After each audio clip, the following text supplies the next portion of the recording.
So this Elden Ring quest changed everything. I wasn't even planning on making a video about Elden Ring, as going into it for the first time I was expecting a game about having fun, enjoying the world, insane boss fights, and just a beautiful experience overall. Now, while all of that still stands true, there is something that I wasn't expecting. It may sound silly, but I was not expecting to fall in love with the story. Again, sounds dumb, but let me explain a bit.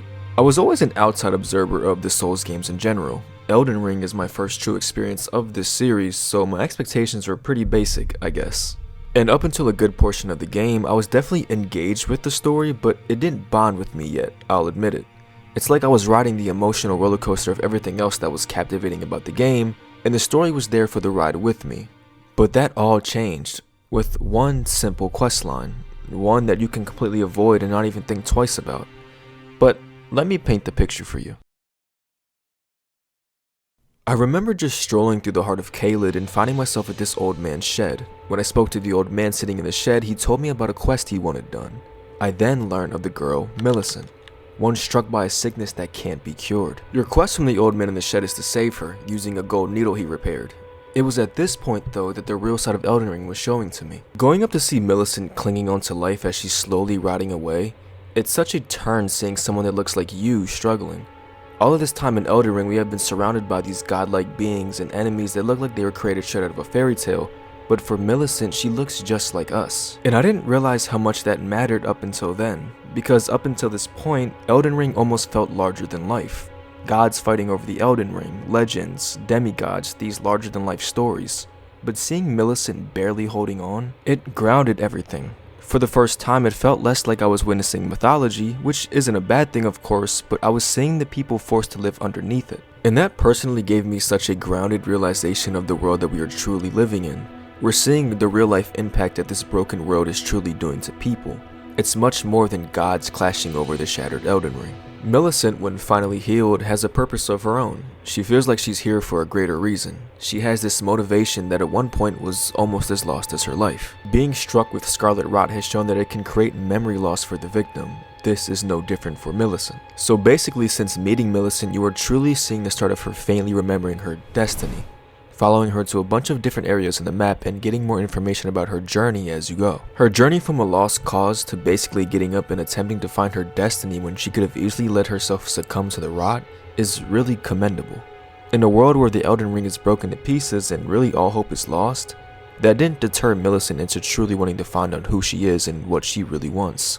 And it's beautiful. It's almost a one-of-one reflection of who the player is, a lowly tarnish that was basically casted aside until that one little glimmer of hope shined on us, just as it did for Millicent. I think Millicent's questline in the grand scheme of Elden Ring can be seen as a one-off journey from the main quest, but I think it's a lot more than that. Putting yourself in the other people's shoes regardless of nature can bring about the new point of views that can really change your outlook on certain things. It gives you this perspective that at one point was maybe irrelevant to you or even something that you didn't even think twice about. And it helped immensely with my attachment to the other core parts of the story as well, not just for this one quest. Like with Melina, for example. Meeting her for the first time, we understand that she is a big focal point to the game's lore and story, but we don't know much about her besides that. But by the time between our first meeting and her meeting at the mountaintop of giants, it's a completely different world. So when we see Millicent have the strength to just push on when not long ago she didn't see a future, it kind of just hits different from a human standpoint. And her story doesn't just end there. Her goal is to basically meet up with Malenia, who she seems to have this weird connection with. As she travels deeper into the Halig tree, she understands why she was saved in the first place. Her reason for being saved is that the old man wanted her to become one like Malenia, a Scarlet Valkyrie, as he says, and I quote, "Millicent trusts you, rather deeply in fact. Sever that trust. Nurtured by betrayal, her bud will flower most vividly. When Malenia ascends to godhood, Millicent too shall be reborn, as a Scarlet Valkyrie." She wasn't content with living a life she didn't want to live, instead she chose her own path.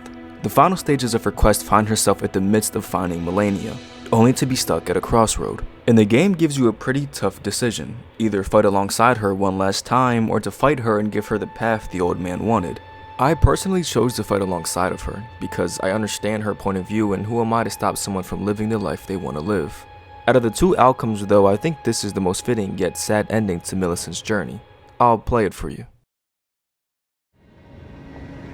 Oh. Hello. Thank you for lending your hand. Without your help, I could not have defeated that quartet. I feel as if I've been in your debt from beginning to end. Thank you. With your help, I was able to live as my own person, if only in passing. But this is where things end. I paused to even tell you, but I took out the needle myself. Tell whoever put you up to this that if I am to flower into something other than myself, I would rather rot into nothingness as I am. Please, let me pass alone. The scarlet rot writhes now, worse than ever. Soon, I won't be more than a mound of flesh, curse-laden, untouchable. I wouldn't want such a thing to bring you harm.